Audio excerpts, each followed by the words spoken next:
하나님 여호와께서 너를 인도하사 내게 가서 차지할 땅으로 들이시고 내 앞에서 여러 민족 헷 족속과 기르가스 족속과 아모리 족속과 가나안 족속과 브리스 족속과 히 족속과 여부스 족속 곧 너보다 많고 힘이 센 일곱 족속을 쫓아내실 때 내 하나님 여호와께서 그들을 내게 넘겨 내게 치게 하시리니 그때 너는 그들을 진멸할 것이라.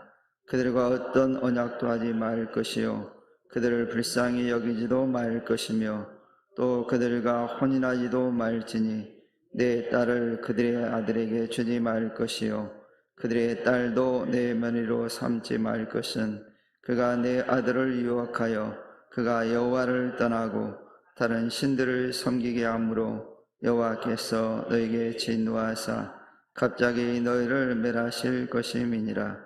오직 너희가 그들에게 행할 것은 이러하니 그들의 제단을 헐며 주상을 깨뜨리며 아세라 목상을 찍으며 조악한 우상들을 불살을 것이니라. 아멘. 오늘은 신명기 1장 7장 1절 5절 말씀을 가지고 여호와의 대적을 경계하라 라고 하는 말씀의 제목으로 함께 은혜의 말씀을 나눠보기를 원합니다. 먼저 오늘 특별히 거룩하고 이 복된 주일을 맞이해서 이 시간 주임절에 나와서 예배하는 우리 모든 성도님들에게 하나님 은혜와 평강이 가득하게 넘쳐나기를 주님의 이름으로 먼저 축원합니다. 오늘 특별히 본문인 신명기는 이 모세가 가나안 입성을 눈앞에 둔 이스라엘의 차세대 백성들에게 전한 마지막 유언과도 같은 그런 말씀입니다. 출애굽했던 20세기 이상 모든 장조들은 죽고 난 이후에 차세대 백성들입니다.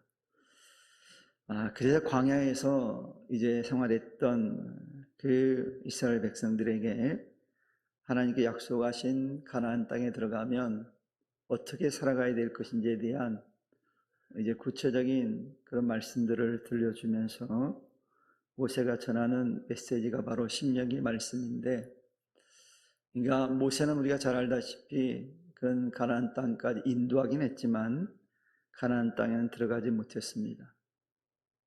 그렇기 때문에 어떻게 보면 이 모세는 정말 이스라엘 백성들을 위해서 과연 그들이 가나안 땅에 어떻게 살아갈지에 대해서 하나님의 말씀을 생명을 걸고 마지막 전하는 메시지라고 볼 수가 있습니다. 특히 모세는 기회가 있을 때마다 이제 가나안 땅에 있는 이방 신들과 우상을 철저히 진멸하라는 하나님 명령에 대해서 기회가 주어질 때마다 이스라엘 민족들에게 선포했습니다. 그리고 오늘 말씀에서는 왜 우리가 세상의 우상을 진멸하고 경계해야 되는지 그 이유에 대해서 아주 분명하게 말씀해 주고 있는 모습을 보게 됩니다.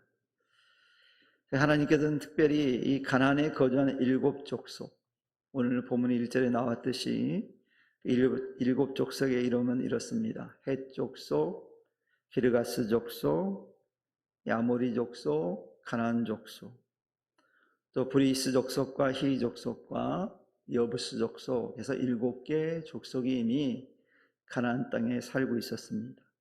근데 이들의 특징은 뭐냐면 이스라엘 민족보다 더 많았다는 얘기죠.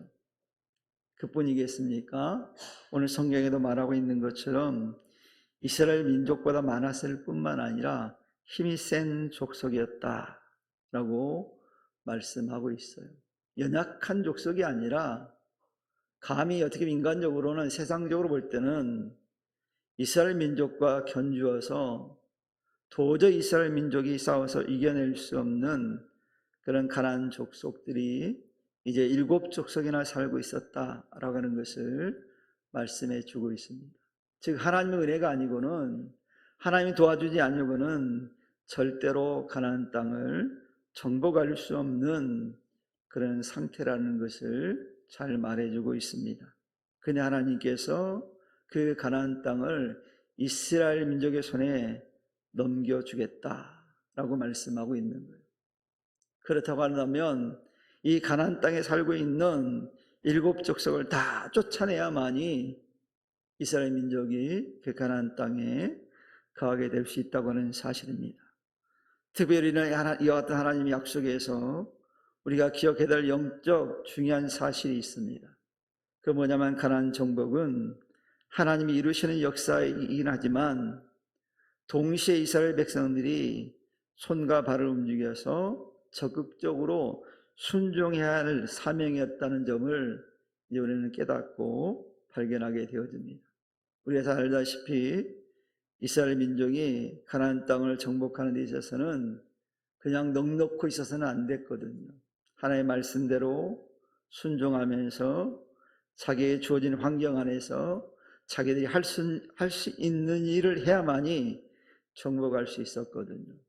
우리 대표적인 것 우리가 잘 알다시피 여리고 성을 점령할 때도 이스라엘 민족의 하나님이 말씀하셨잖아요. 매일같이 한 바퀴 돌라고 그랬잖아요. 마지막 날 일곱째는 나는 이제 나팔을 불 때 소리 지를 때 여리고 성이 무너질 거라고 말씀했거든요.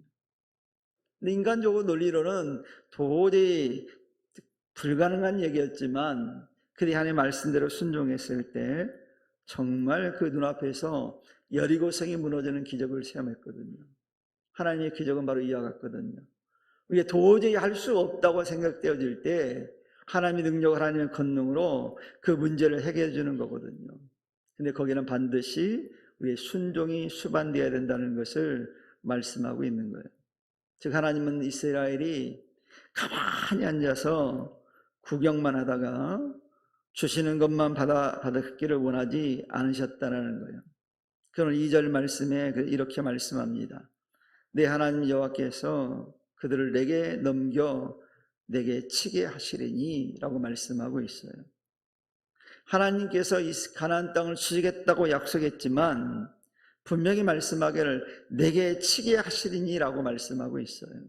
이 말씀처럼 이스라엘이 직접 믿음의 발걸음을 내딛고 전쟁을 해야만이 정복할 수 있다라고 말씀하고 있는 거예요.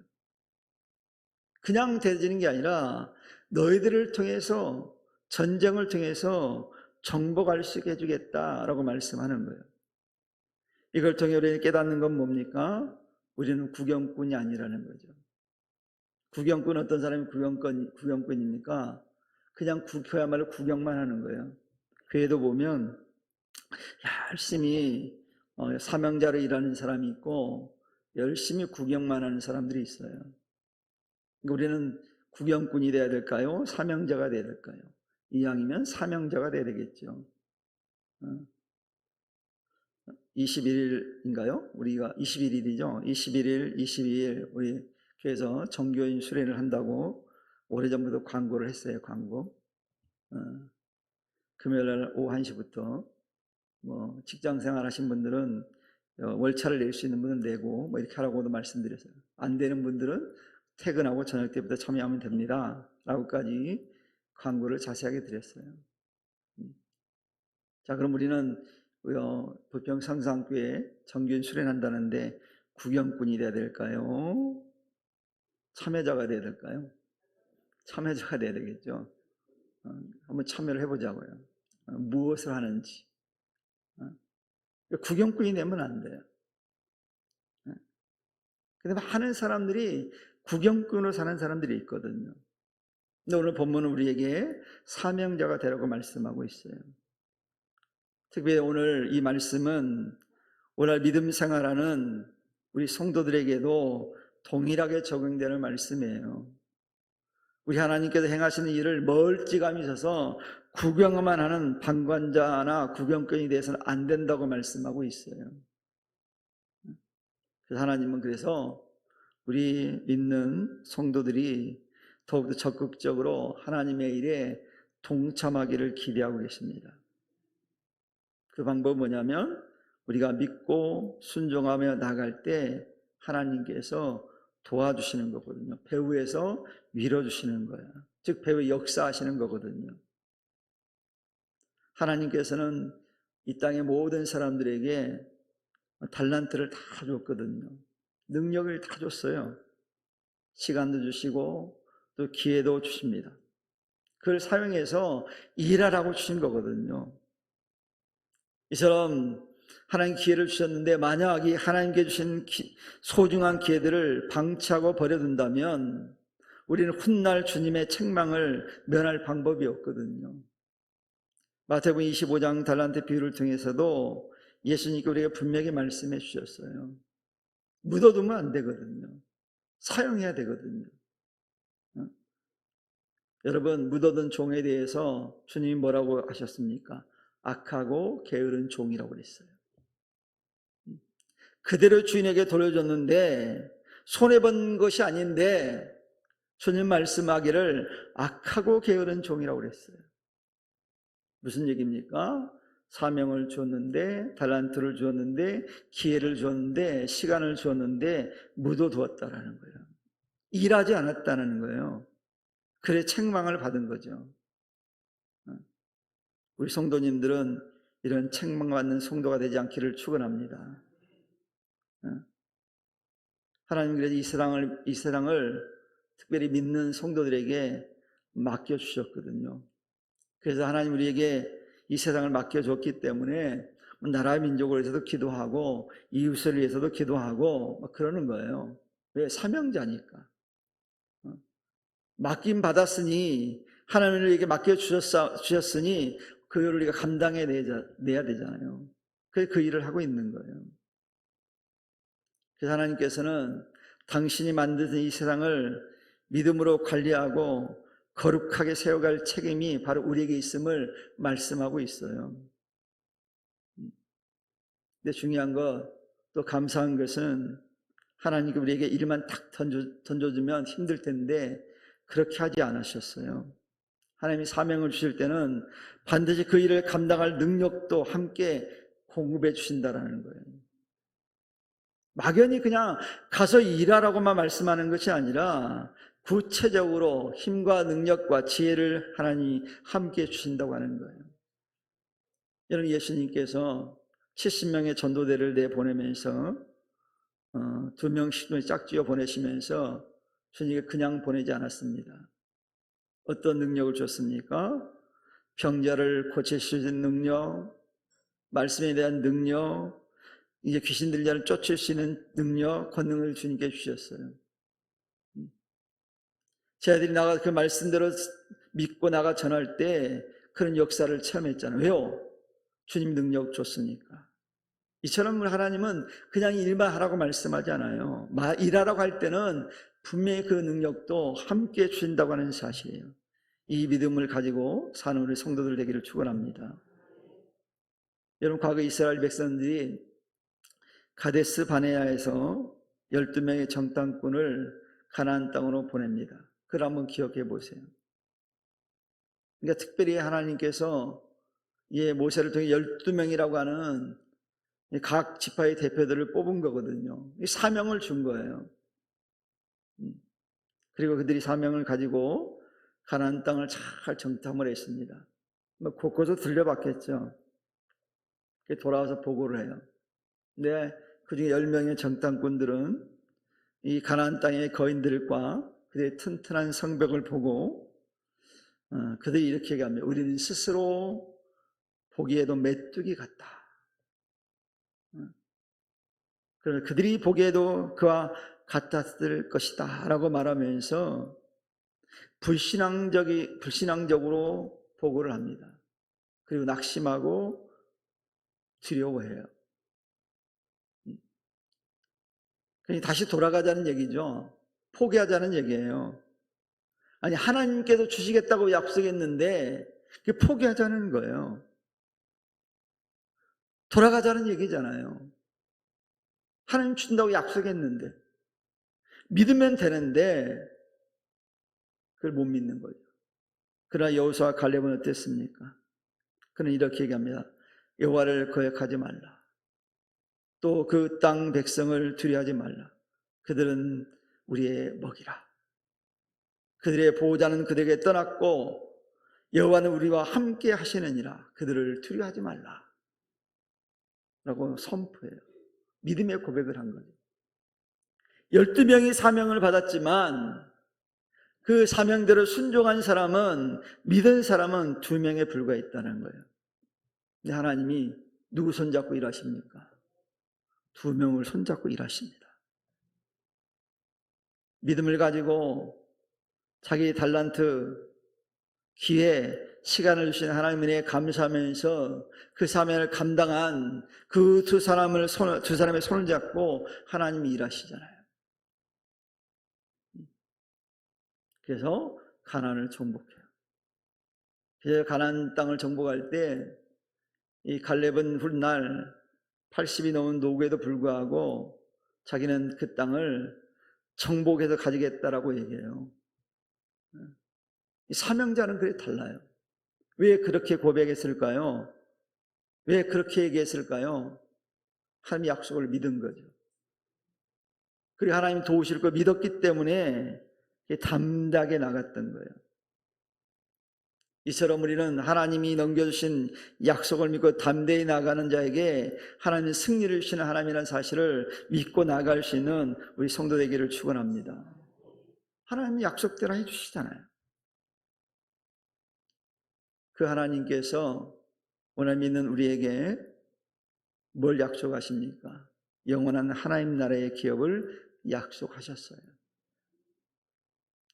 그렇다면 우리가 이 땅에 사는 동안 마땅히 감당해야 될 사명이 있어요.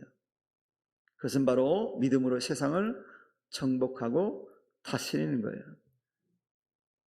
이 사명을 감당하기 위해서는 이 땅의 악한 영들과 세상의 도전을 믿음으로 당당하게 물리쳐야 돼요. 우리 믿음으로 이기는 방법밖에 없어요. 하나님이 이걸 오늘 우리에게 기대하는 삶의 모습이거든요. 오늘 이 시간에 우리 성상교회 모든 성도님들은 이런 믿음의 삶을 사람을 통해서 매 순간 하나님의 은혜를 경험하고 승리하는 그런 성도 되기를 축원합니다. 오늘 본문 2절 하반절과 3절에서 하나님은 이스라엘이 가나안 7 족속과 어떤 관계를 맺어야 될 것인지에 대해서 또 말씀해 줘요. 뭐라고 말씀하냐면 그들과 무슨 언약도 하지 말 것이요 그들을 불쌍히 여기지도 말 것이며 또 그들과 혼인하지도 말지니라고 이렇게 말씀해요. 즉 무슨 얘기입니까? 하나님은 세상과 언약을 맺어서도 안 되고 혼인하여 자녀들의 배우자를 그들에게서 얻거나 주어서도 안 된다고 엄히 명하고 계십니다. 왜 이렇게까지 하나님께 강하게 말씀하실까요? 하나님 백성은 세상과 섞이지 않는 거룩하게 구별된 삶을 살아야 하기 때문에 이렇게 강력하게 말씀하는 거예요. 근데 여러분 안타깝게도 성경 역사를 보면 이스라엘은 하나님이 말씀하신 이 엄중한 경고와 명령을 당부를 너무도 쉽게 잊어버립니다.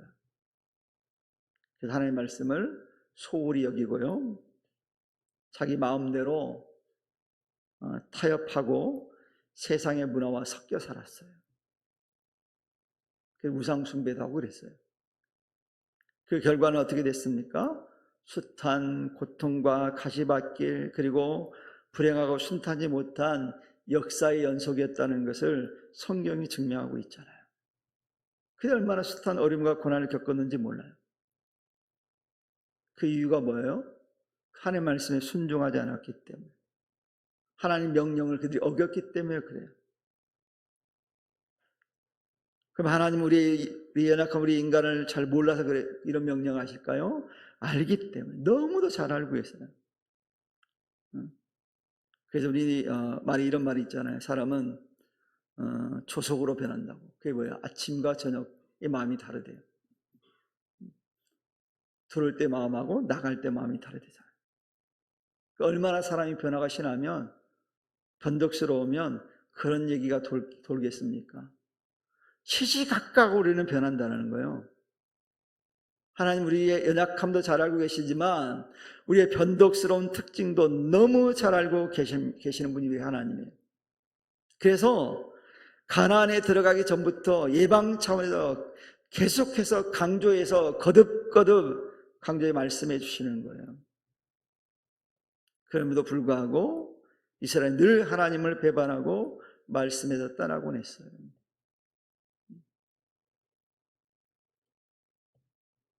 우리가 자녀들에게 똑같은 말만 반복적으로 하잖아요. 왜 똑같은 얘기를 또 할까요? 안 지키니까 하죠. 그대로 살면 할 이유가 없어요. 왜 하겠어요? 잘 살고 있는 사람을 왜 뭐라고 하겠어요? 안 되니까 그렇게 하라고 자꾸 얘기하는 거 아니에요? 왜 매주 매 시간 매일같이 말씀을 선포하고 전하고 계속 얘기를 할까요? 잊어버리니까. 그렇게 살지 않으니까. 자꾸 일러주는 거예요. 명심하라고. 차 조심하라고 하는데 차 조심 안 하잖아요. 그러니까 자꾸 차 조심하라고 얘기하는 거예요. 어? 오늘 새벽에도 끝나고 가는데 어떤 할머니가 이 사거리에서, 그 넓은 사거리에서 신호도 안 지고 빨간불인데 막 지나가더라고. 차들 다니는데. 그분이 목숨이 몇 개 되나 봐. 아니면 살기 싫든지. 세상에. 신호등은 왜 있어요? 지키라고 있는 거예요. 그러니까 곳곳에 신호등을 세우는 거예요. 요즘 그래서 말을 하도 안 들으니까 소리도 내줘. 그렇잖아요. 바뀌었다고, 신호 바뀌었다고. 심지어는 횡단보도 요즘은 소리 나는 게 뭐냐면, 횡단보 너무 가까이 가면 뒤로 물러서라고 막 소리도 나. 얼마나 사람이 말을 안 들으면 그렇게까지 하겠어요. 그래도 안 들어요. 그게 계속 얘기해 놓은 거예요. 하나님도 그렇게 그래서 계속 말씀하시는 거예요. 우리가 순종하고 잘 살면 하나님이 굳이 성경을 안 기록했을 거예요. 그리고 목회자를 통해서 설교하라고 하지 않을 거예요. 왜? 잘하는데 뭐래? 할 필요가 없지. 기억하고 잘하는데. 안 되니까 자꾸 얘기하는 거예요. 여러분, 오늘 우리도 마찬가지거든요. 우리가 예수 그리스도를 믿고 하나님의 자녀가 된 순간부터 비록 우리가 우리의 발은 이 세상에 붙이고 살고 있지만 우리 속사람은 어때요? 하나님의 사람으로 구별되어야 되잖아요. 그래서 우리는 생각도 달라져야 돼요. 세상 사람과 똑같이 생각하면 안 되잖아요. 똑같이 즐겨서도 안 되잖아요. 똑같이 타협하며 살아서도 안 되잖아요. 여러분 어떤가요? 좀 다르게 사시나요?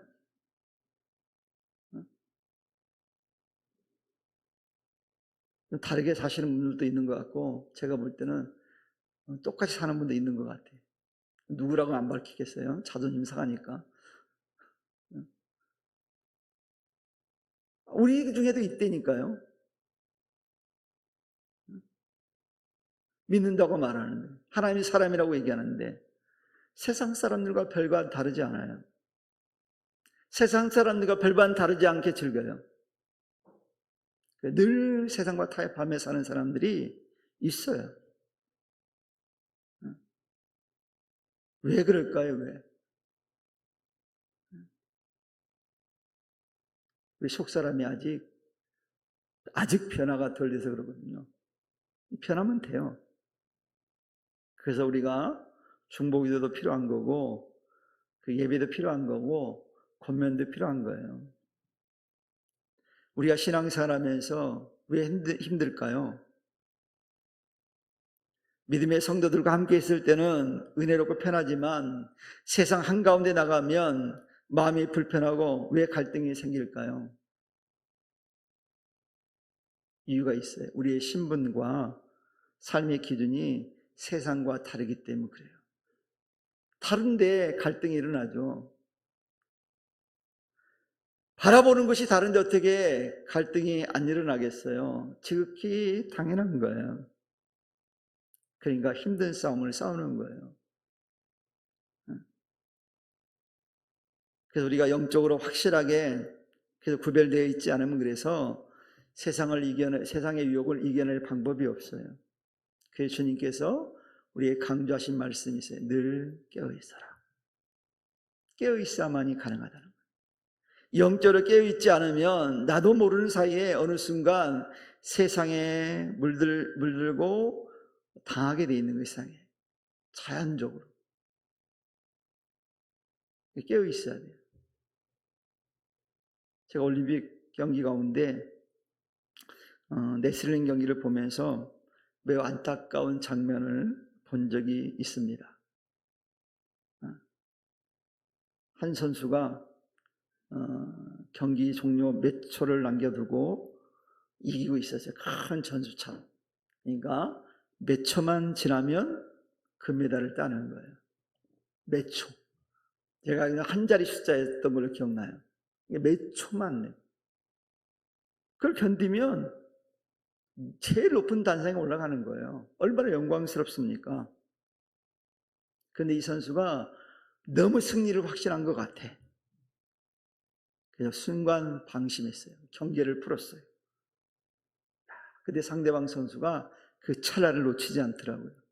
그 순간에 상대방을 공격해서 역전해버렸어요.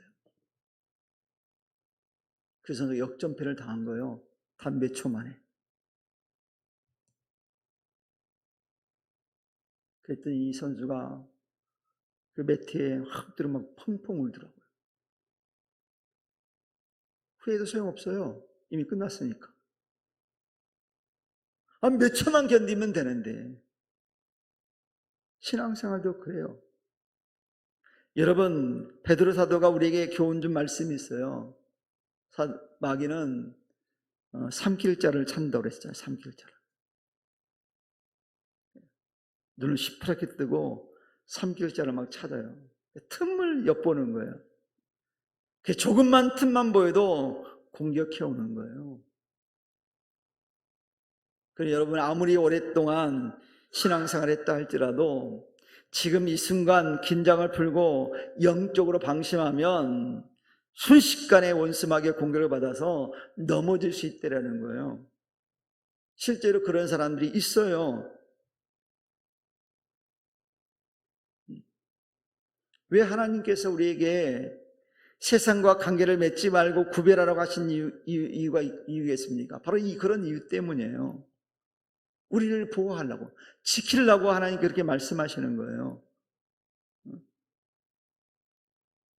그러니 사랑하는 성도 여러분, 이런 하나님의 마음을 여러분 깨닫고 세상과 버타에 살지 말고 거룩한 삶을 살아낼 수 있는 복된 믿음의 사람 되기를 축원합니다. 세상과 버타면 넘어져요.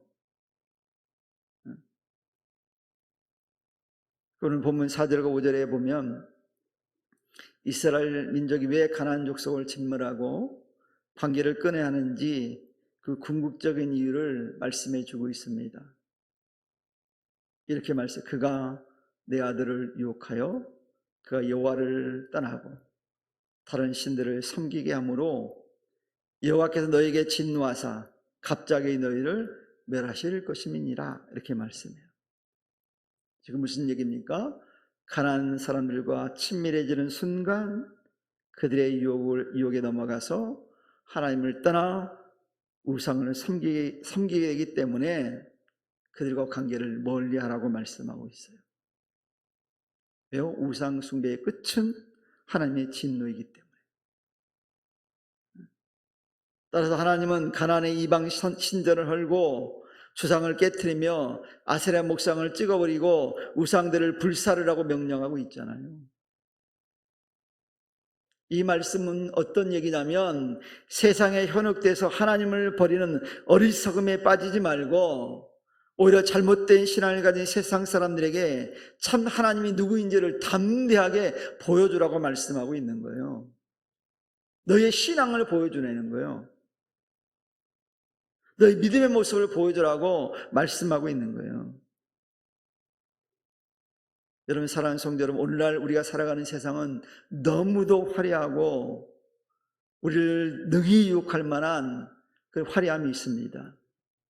첨단 문명과 문화가 눈부시게 발전했어요. 그런데 역설적이게도요, 이 화려한 문명이 우리의 영성을 방해하는 강력한 세력이 되고 있잖아요. 많은 일이 물질과 문명의 노예가 되어가면서도 그래서 깨닫지 못해요.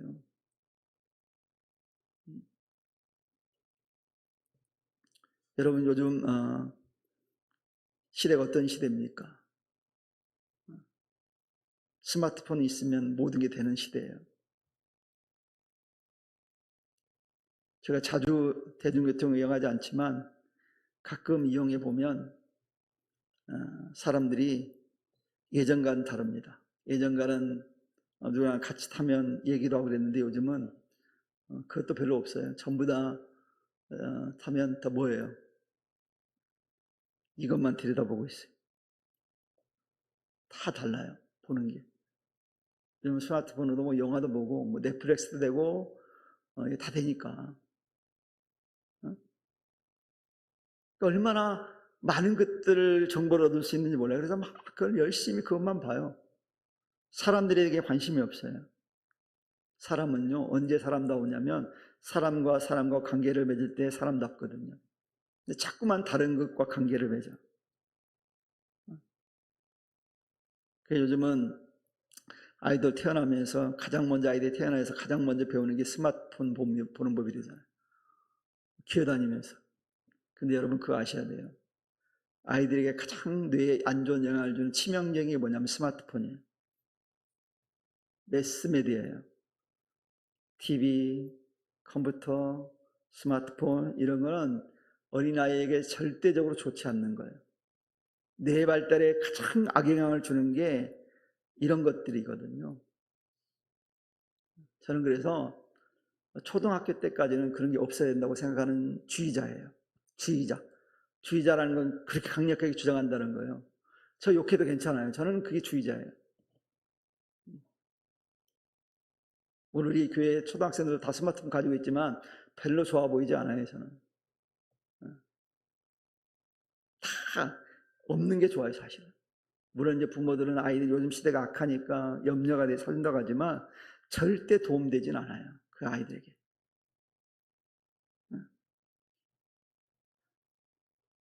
그것이 오히려 아이들을 망치는 경우도 있거든요. 이처럼 우리가 문명의 발전함으로 인해서 정말 더 많은 것들을 소유하게 됐어요.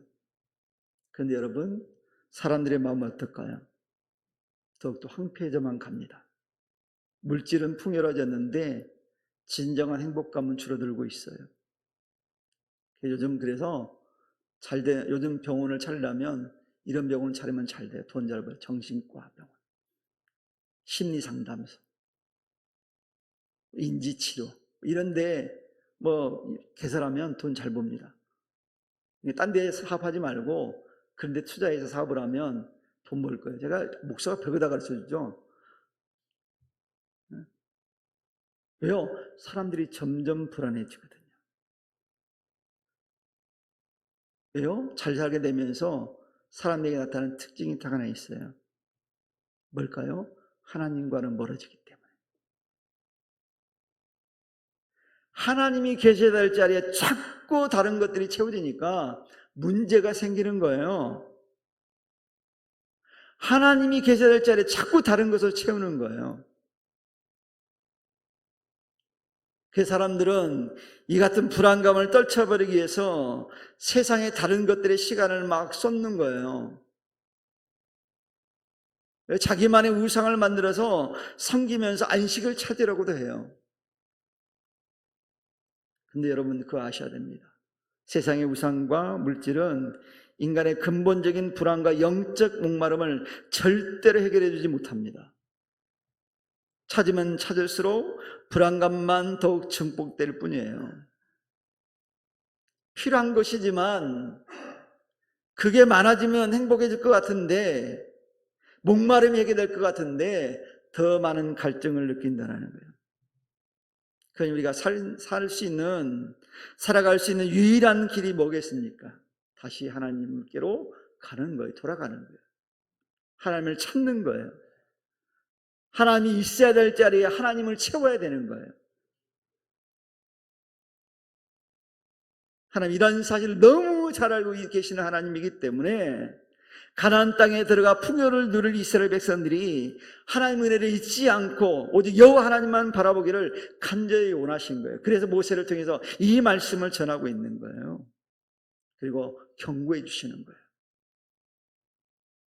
그러면 사랑하는 성도 여러분, 여러분은 세상과 맞서 이제 이기는 성도가 되어야 됩니다. 그런 성도 되기를 축원합니다. 그리고 우리가 따라가야 될 본분은, 우리가 늘 추구해야 될 것은 우리를 죄에서 구원하신 여호와 하나님 한 분뿐이라는 사실을 고백하고 그분의 말씀에 순종하는 방법밖에 없어요.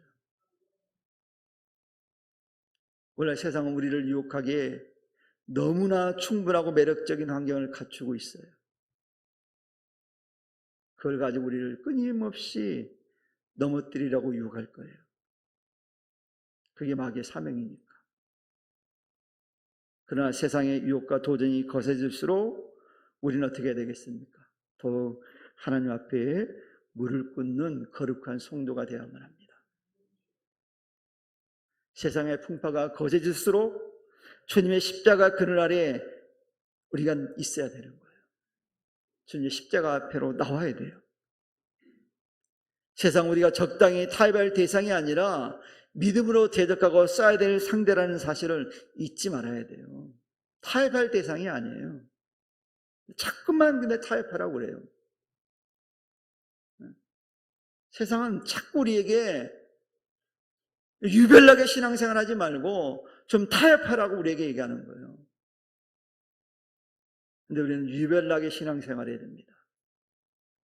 남다르게 신앙생활 해야 돼요. 우리 성도님들은 남다르게 신앙생활 하기를 축원합니다. 달라야 될 거 아니에요.